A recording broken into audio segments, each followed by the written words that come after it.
Assalamualaikum warahmatullahi wabarakatuh, teman-teman sekalian dimanapun teman-teman berada. Piye kabare? Apa kabar? Mudah-mudahan sehat selalu, dimudahkan rezekinya. Yang jualan kayak saya ini ya dilancarkan usahanya. Baik teman-teman, kemarin sempat ada yang bertanya di kolom komentar Facebook setelah video saya buat dan saya bagikan di media sosial. Mas, kok saya nggak paham ya soal cinta atau belum paham soal cinta.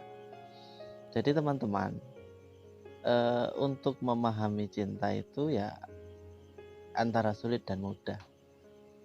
Kita bisa paham, bisa juga susah. Nah, itu. Karena persoalan cinta itu rumit. Tapi di video kita kali ini saya nggak akan ngambil pendapat dari satu tokoh ke tokoh yang lain.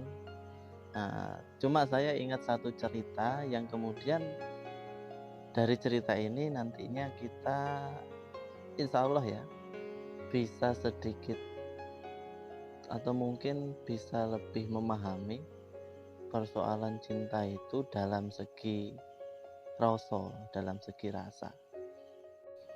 Jadi ceritanya begini teman-teman. Suatu ketika Plato itu ketika ada kajian bersama murid-muridnya di sebuah taman, kemudian salah satu muridnya itu bertanya, "Wahai guru, apa itu cinta?" Kemudian Plato jawab gini malah, "Oh iya, kalau kamu bertanya soal cinta, coba kamu jalan di antara bunga yang ada di depan kamu, tapi ada syaratnya. Kamu nggak boleh berbalik ke belakang. Ketika kamu sudah jalan, kamu harus kembali sama saya saat kamu sudah menemukan bunga itu." Dalam tanda kutip bunga yang paling indah tadi. Nah, kemudian murid ini tadi jalan. Berapa langkah dia nemu atau ketemu sama bunga yang indah tadi. Bunga pertama maksudnya. Kayaknya bunga ini yang paling indah. Tapi pikiran keduanya bilang, enggak, di depan sana ada yang lebih indah. Oh, dia jalan lagi. Sampai dia ketemu bunga yang kedua. Ini indah kayaknya. Pikiran kedua kembali ngomong, enggak, di depan sana ada yang lebih indah. Sampai bunga ketiga pun sama kejadiannya. Jalan lagi bunga keempat, kelima, keenam, ketujuh, sampai bunga keberapa, sampai akhirnya itu dia berada di ujung karangan bunga yang panjang itu tadi.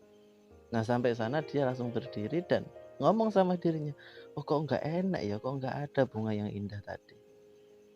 Nah, tak pikir yang pertama tadi itu jauh lebih indah daripada bunga yang saya temui ke depannya. Kalau dia mau balik lagi nggak bisa, karena persoalannya Plato sudah bilang jangan coba-coba kamu kembali ke belakang atau berbalik ke belakang. Akhirnya muridnya tadi itu memutuskan datang ke Plato dengan nggak bawa apa-apa. Nah, sampailah dia di depan gurunya tadi. "Wahai guru, aku nggak dapat bunga yang paling indah." Lah kok bisa? Sedangkan bunga di sana itu indah-indah. Iya, sebenarnya saya tadi sudah dapat bunga indah. Tapi saya pikir di depan perjalanan saya tadi itu ada yang lebih indah. Akhirnya saya jalan lagi. Sampai bunga kedua, ketiga, saya gitu terus guru. Dan sampai akhirnya saya baru sadar yang paling indah tadi itu adalah bunga yang pertama saya lihat tadi. Kemudian Plato memberikan kesimpulan dari perjalanan singkat muridnya tadi. Dia bilang gini, "Wahai muridku, kalau kamu ingin memahami cinta, kamu harus mencintai dulu. Kamu harus melakukan perjalanan dulu. Kamu nggak bisa bilang, oh ini baik, ini bagus, kalau kamu nggak pernah merasakan mana bagus dan mana nggak bagus." Jadi artinya boleh jadi apa yang kamu lihat pertama itu yang paling bagus, itu yang paling indah, itu yang paling mulia, itu yang paling agung. Tapi egonya kita itu kerap kali bilang, oh kayaknya di perempuan yang sana atau laki-laki yang itu saya menemukan kenyamanan. Sedangkan kita sudah mempunyai pasangan. Dan biasanya kita kayak gitu. Nah, ketika kita sudah sampai ke titik orang kedua, kita baru sadar bahwa yang pertama tadi itu jauh lebih baik daripada yang kedua ini. Dan untuk kembali itu kita sudah nggak bisa karena nggak ada istilah waktu bisa diulang kembali itu kan nggak ada. Makanya untuk memahami cinta itu repot. Kadang-kadang juga sulit. Karena biasanya juga tergantung bagaimana kita merasakan. Misalnya, teman-teman hari ini disakiti sama tetangga. Ya paling enggak atau disakiti sama pacarnya lah. Kalau kemudian di waktu itu teman-teman disuruh untuk mengartikan cinta, ya pastinya ya paling enggak bilang gini, cinta itu sakit, cinta itu perih, cinta itu gini, pokoknya hal-hal yang sifatnya menyakitkan. Tapi bedanya kalau teman-teman ketemu dengan sebuah keadaan yang yang enak, yang romantis, yang yang pokoknya luar biasa. Ketika teman-teman ditanya apa sih itu cinta, paling jawabannya secara nggak langsung teman-teman bilang, oh cinta itu sebuah keindahan, cinta itu sebuah gini.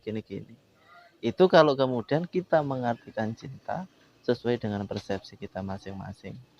Hanya ada satu kesimpulan tentang sebuah cinta itu, bahwa cinta itu adalah sesuatu yang baik, sesuatu yang agung, sesuatu yang suci.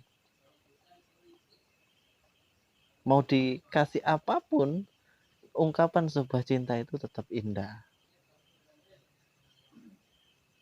Terlepas dari banyak orang menciderai cintanya sendiri. Dia bilang cinta ke orang, tapi melakukan hal-hal yang nggak sepatutnya dilakukan. Itu namanya menciderai cintanya sendiri. Itu bukan cinta. Makanya di video kedua saya tentang cinta, saya membahas tentang tipe-tipe orang mencintai di masa modern ini. Ada 4 itu yang. Dan yang paling umum adalah tipe-tipe pasar atau tipe jual beli. Ya misalnya yang contoh sederhana, saya sudah pakai skincare, saya sudah ke salon dan ini sebagainya. Ya nggak mau saya dapat yang kayak gitu, yang nggak pernah mandi misalnya. Dan ketika ada pilih-pilihan di situ, itu bukan cinta. Tapi yang perlu kita ketahui, kalau kita bahas cinta itu nggak melulu dengan pasangan, dengan lawan jenis, enggak. Kesemuanya, ke semua makhluk. Karena cinta itu kan sifatnya fitrah, memang ada dalam diri manusia. Makanya kalau kemudian kita amalkan dengan satu objek atau dengan satu makhluk, ya rugi dong. Makanya sebenarnya di video saya yang akan saya buat lagi itu ada istilah cinta sebagai watak. Jadi gambarannya kayak gini.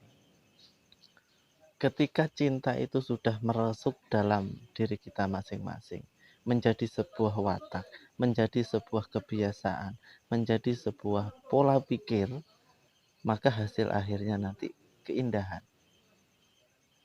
Contoh paling sederhana atau contoh yang paling mulia adalah baginda Nabi Muhammad.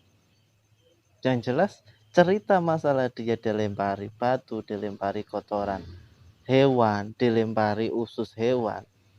Itu kemudian yang dia pancarkan di situ kan cinta. Dia ndak balas, dia ndak marah, bahkan dia ndak benci sekalipun. Sampai pada titik orang itu sakit, orang pertama yang ngunjungin dia adalah Nabi sendiri. Ya Kak. Makanya itu yang nanti akan saya bahas di video tentang cinta sebagai watak tadi. Nah, kalau kita sudah bisa, sudah mampu meresapi cinta dan kemudian menjadi kepribadian, menjadi watak tadi itu, ya balik lagi hasilnya adalah keindahan. Boleh jadi kita dimaki orang, dihina orang, tapi yang kita pancarkan adalah sebuah doa keindahan. Nggak benci, nggak marah. Boleh marah ya.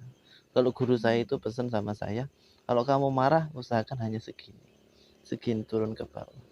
Jangan sampai melebu ning hati, jangan sampai masuk ke dalam hati. Boleh marah tapi cukup sampai di leher sini. Ini marah tapi di sini tidak. Nah, itu ya perlu latihan dan itu sulit. Oke, mungkin sampai di sini dulu perjumpaan kita. Walaupun masih ada tanda tanya ya persoalan cinta, tapi mudah-mudahan dari video ini teman-teman bisa meraba sedikit-sedikit misteri tentang cinta itu. Oke, sekian. Sampai jumpa di pertemuan kita selanjutnya. Assalamualaikum warahmatullahi wabarakatuh.